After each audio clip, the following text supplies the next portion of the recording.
nagaa waaqayyo isiniif haa baay'atu obboloonni sagalee kiyya kana dhaggeeffatan yookiin afaan kiyya kana dhageessan yeroo kam bara kam nagaa waaqayyo isiniif haa baay'atu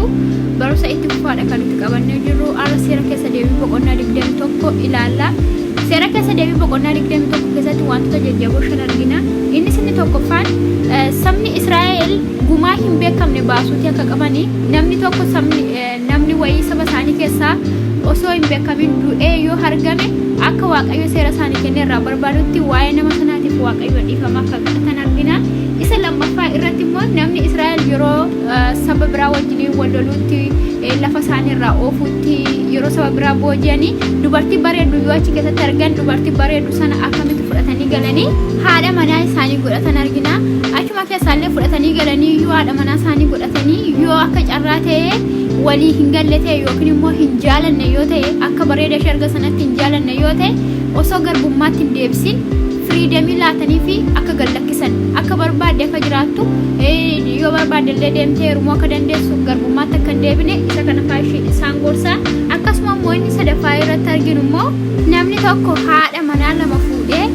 haadha manaa lamaan isaa sana keessaa ishii tokko yoo hin jaalanne ishii tokko jaalatee ishii tokko yoo hin jaalanne garuu immoo isaan lamaan iyyuu da'anii fi ishiin inni hin jaalanne suni yoo ilma hangafa deessee fi ilma ishii isa hangafaa sana humna isaa isa duraati waan ta'eef inni hangafummaa mucaa sanaa beeksisuufi qabaa malee waan haadha isaa hin jaallanneef hangafa dura irraa argate sana hangafummaa mucaa sanaa dhoksuutii hin qabu caalumatti iyyuu sirumayyuu ishii ani jaalatu sana caala harka lama kan mucaa kan hin jaalanne irraa argate sana haa beeksisuu fi hangafummaa isa qabeenya isaa keessaa dhaala dachaa harka lama kennee fi hangafummaa mucaa sanaa haa beeksisuu fi jedhee dubbata dukanti immoo inni arfaffaan immoo ilmi haadha isaa fi abbaa isaatiif hin abboomamne tokko kan waan warri isaa jedhanii dhageenya kan gidiraa godhu kan hojii hin jaalanne kan dhugaatii jaallatu maal akka gochuutti qaban warri isaa eessatti akka geessuutti qabanii akka kamitti mucaa sana badiin inni hojjete saba Israa'el keessatti akka hin babal'anne maal gochuu akka qaban gorsaa inni shanaffaa fi inni dhumaan immoo namni tokko cubbuu hojjete yoo adabbiin du'aa itti murtaa'e yoo fannifame achi fannoorraa kan bulle fannifamee akka hin bulle osoo hin buliin fannoorraa bu'ee akka hawwaalamuu qabu namni kamillee rarraafamee akka hin bulle saba Israa'el keessatti wantoota kana isaan akeekkachiisa jechuudha maqaa waaqayyoo kan eebbifame haa ta'u guutummaa isaa seeraan keessa seentanii yeroo na dubbisu hin dhageessu itti seenaatti dhaggeeffadhaa'ee akkuma kanaan dura isinitti himee ture amma barreeffamee jiru waan barreeffamee jiru amma waaqayyo nu gargaare amma dandeettii waaqayyo nuuf kenne dubbisnee dhageenyee zirzir goonee baruu yaaluu ergaa as keessatti immoo waaqayyo maal dabarsuu akka barbaade immoo waaqayyotu hafuura keenya nuuf ibsa garuu nuti wanta gochuu qabnu akka gochuu qabnudha kanaan duras isinitti himee ture ofii kiyyaas kanan gochaatti jiru ammas kan itti deemnu akkuma kanadha itti seenaatti dhaggeeffadhaa'ii akkuma isiniin jedhe immoo gaaffii as keessaa ba'us immoo deebisaa'ii akkasumatti akkasinii gale irra deebitanii ilaaluu of qoruu of madaaluu jechuudha feesbuukii jalatti isiniifan baasaa koomentii jalatti deebii keessan deebisaa'ii eebbifamaatti seenillee dhaggeeffannaa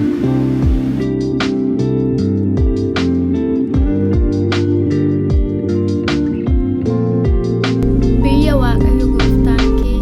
akka ati qabattuuf siif kennu keessatti namni tokko ajjeefamee reeffi isaa bakkeetti yoo argame namni isa ajjeeses yoo wallaalame maanguddoonni keessanii fi abboonni firdii keessan gadi ba'anii fageenya iddoo reeffi namichaa itti argamee fi mandaroota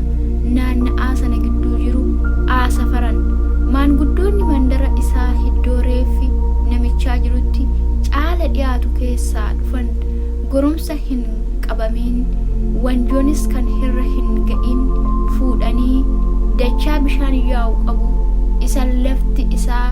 utuu hin qotamiin midhaanis otoo itti hin facaafamiin afetti gad geessanii dachicha keessatti saggoo aakutan sanyii leewwotaa warri luboonni warri waaqayyo gooftaan kee akka isaaf hojjetaniif maqaa isaatiin akka eebbisaniif wal diduun yookiis wal rukutuun hundinuu dubbii afaan isaaniitiin murtoo akka argatuuf isaan fo'ate gara fuula duraatti haa dhiyaatan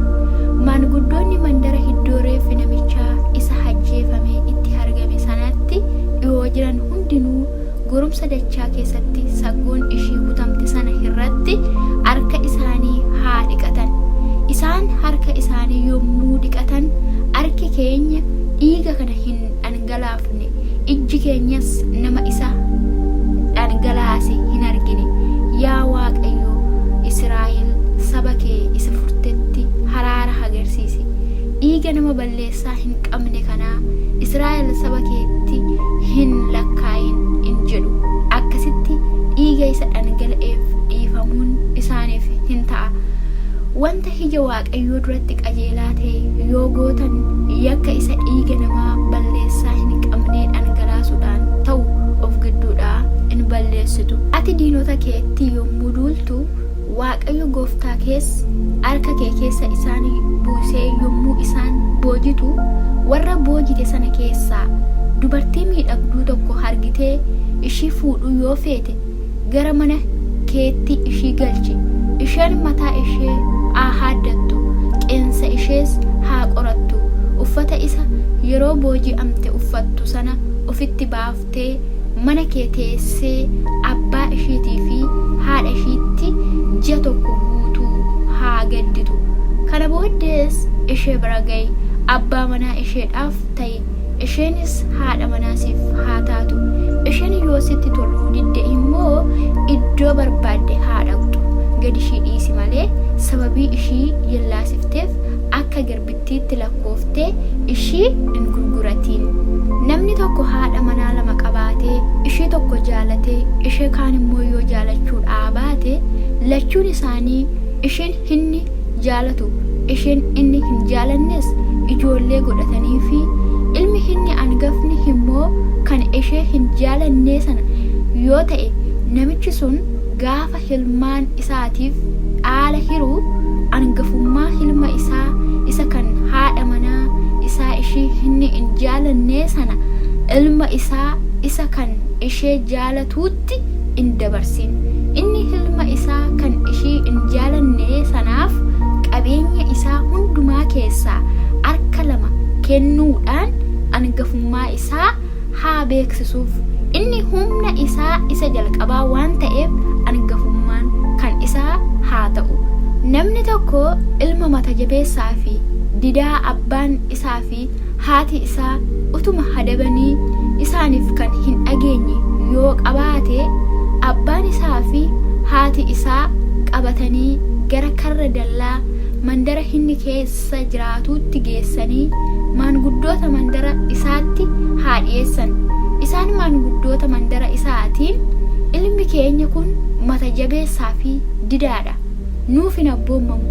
albaadhessa,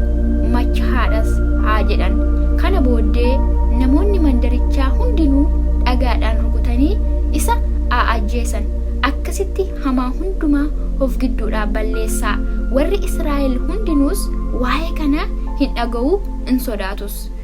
Namni tokko cubbuu du'a itti farachiisu waan hojjeteef ajjeefamee mukatti yoo rarraafame guyyaadhuma sana haa awwaalamu malee reeffi isaa mukicha irra hin buliin. Namni mukatti rarraafamee Waaqayyo duratti abaaramaadha.